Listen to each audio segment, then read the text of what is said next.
Assalamualaikum warahmatullahi wabarakatuh. Sampurasun. Mohon izin memperkenalkan diri. Nama saya Denny Hermawan dari Program Studi Pendidikan Matematika IKIP Siliwangi Bandung. Kali ini saya akan melaksanakan KKN siklus pertama, yaitu mengenai observasi kepada keluarga dalam hal proses pembelajaran secara daring. Ada beberapa pertanyaan. Yang pertama untuk Ibu. Yang pertama, apa hambatan yang dialami oleh Ibu saat membimbing pembelajaran daring? Biarkan aja dah, Ibu nggak bisa. Ya. Iya, Ibu nggak bisa. Apakah pembelajaran daring bisa dikatakan efektif? Enggak. Apa tantangan orang tua ketika mengajarkan siswa atau siswi saat belajar daring? Sabar aja dari habis digimanain. Sabar dengan menjalankan Iya. dengan cara membimbingnya. Apa harapan Ibu untuk pembelajaran ke depannya? Ya, harapannya seperti apa gitu? Biasa seperti semula aja lah gitu. Biar nggak pusing ibunya. Ya, supaya tidak stres ya. Iya. Dan selanjutnya kepada Nisa. Apa yang dialami oleh Nisa pada saat pembelajaran daring? Sulitnya tuh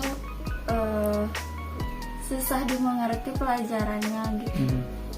Apakah pembelajaran daring bisa dikatakan efektif atau tidak? Tidak. Tidak. Kenapa tidak? Apakah pada saat pembelajaran daring sering mengeluh tentang banyaknya tugas? Sering. Sering. Kenapa sering? Ya gurunya sih kadang kalau ada yang satu yang ngejelasin kadang ngerti kadang enggak. Apa harapan untuk pembelajaran ke depannya? Harapannya nggak bisa sekolah lagi seperti biasa.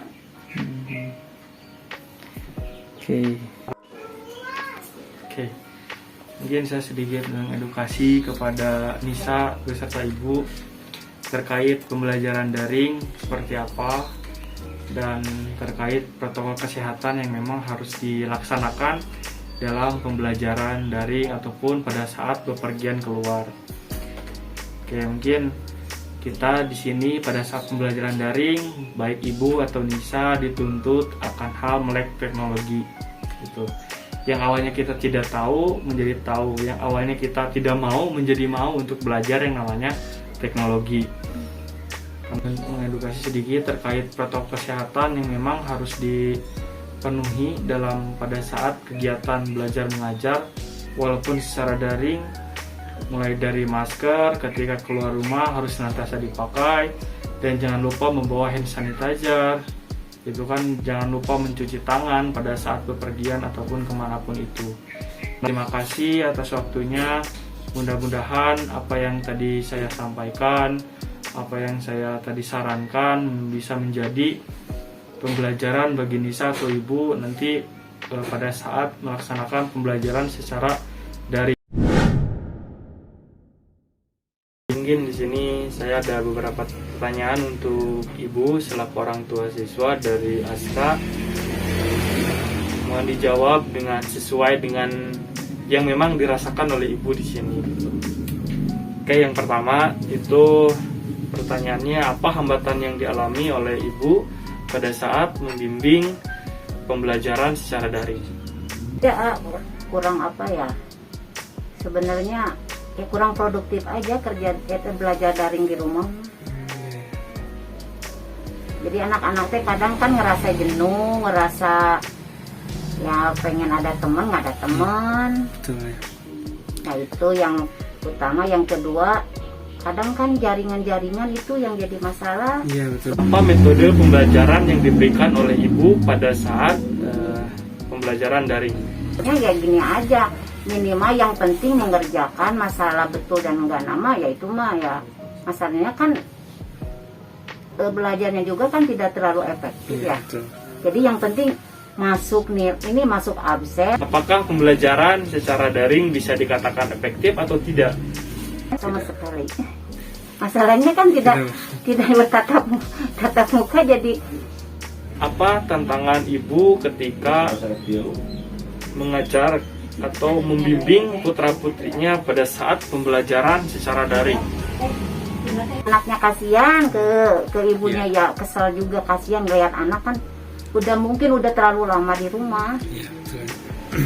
Apa harapan ibu untuk pembelajaran ke depannya?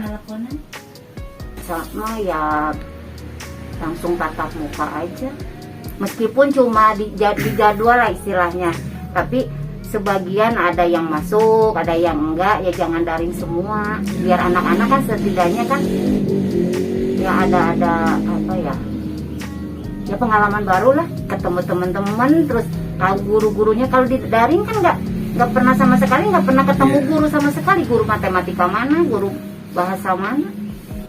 Oke, baik, saya ucapkan terima kasih kepada ibu yang telah berkenan untuk menjawab beberapa pertanyaan yang memang terkait proses pembelajaran secara daring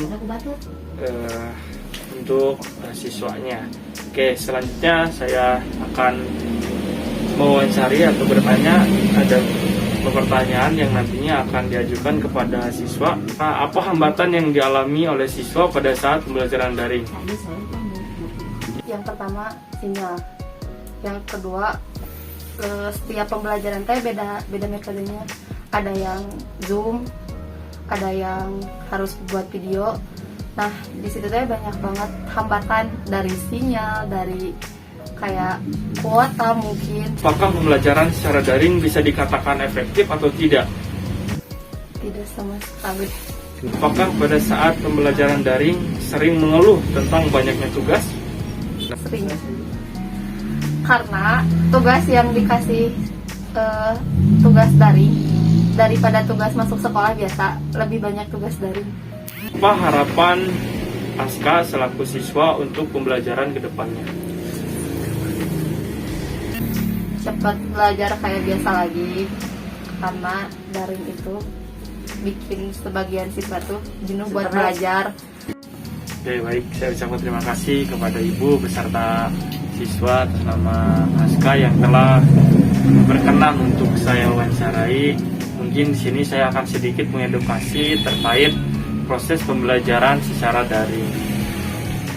Ya, di sini mungkin mau tidak mau, baik Aska ataupun ibu selaku orang tua siswa harus melek akan teknologi, karena kita dituntut untuk benar-benar bisa menyesuaikan diri di masa pandemi seperti ini, terkait protokol kesehatan yang memang ini sangat perlu diimplementasikan dalam hal kehidupan sehari-hari gitu. Baik itu pada saat di rumah ataupun keluar rumah. Jadi saya harap pada ibu dan Aska senantiasa melaksanakan protokol kesehatan dengan ketat, baik itu bepergian ataupun di rumah. Mungkin nanti ada beberapa pertanyaan yang akan saya ajukan kepada ibu selaku orang tua siswa dan kepada anaknya selaku siswa di sekolah. Baik, mungkin pertanyaan pertama, apa hambatan yang dialami oleh ibu pada saat membimbing pembelajaran secara daring? Hambatan membimbing pembelajaran karena hambatannya karena saya bekerja, jadi tidak bisa fokus untuk membimbing anak belajar di rumah gitu ya. Nah, kemudian itu untuk keluarga saya ya, fasilitas sudah ada pun tetap saja susah gitu ya untuk membimbing anak di rumah karena posisi saya dan suami juga bekerja di luar. Mungkin pertanyaan selanjutnya itu, apa metode pembelajaran yang diberikan oleh ibu pada saat pembelajaran secara daring? Kalau pembelajaran secara daring, kalau misal saya bekerja, suami bekerja, ya paling hanya memantau lewat WA, karena alhamdulillah anak-anak saya juga dibekali HP di sendiri-sendiri ya. Jadi setiap pagi saya pantau tugasnya apa. Setelah itu anak suruh mengerjakan. Kalau memang tidak tahu bisa saling tanya lewat WA juga. Nah, kalau sudah selesai nanti saya minta buktinya kalau anak sudah mengerjakan. Jadi Oke, baik, selanjutnya apakah pembelajaran secara daring bisa dikatakan efektif atau tidak? Efektif itu kalau misalkan orang tua ada, kemudian fasilitasnya pun ada yang HP misalkan masing-masing, itu bisa dikatakan efektif. Jadi orang tua bisa membimbing dan anak juga pegang fasilitas HP masing-masing. Nah kalau misalkan HP tidak punya, orang tua tidak ada, ya otomatis ya pembelajaran daring itu sangat sulit menurut saya ya. Jadi ya emang. Yang terakhir, apa harapan Ibu untuk pembelajaran ke depannya? Ya harapan semua orang tua sih sama ya, mengharapkan pandemi segera berakhir, anak-anak bisa sekolah seperti biasa, bermain bersama teman-temannya, belajar bersama di sekolah, supaya pembelajaran lebih efektif lagi gitu ya. Kalau misalkan daring itu yang tadi sudah dijelaskan nggak terlalu efektif. Harapannya dengan ada pandemi ini kita benar-benar bisa banyak belajar akan hal tentang kebersihan, akan hal melek teknologi dan sebagainya gitu. Itu mungkin yang dapat saya sampaikan. Terima kasih yang sebelumnya kepada Ibu dan adik. Mudah-mudahan senantiasa diberikan kesehatan, senantiasa diberikan kelancaran dalam segala aktivitas yang dijalankannya. Cukup sekian dari saya. Assalamualaikum warahmatullahi wabarakatuh.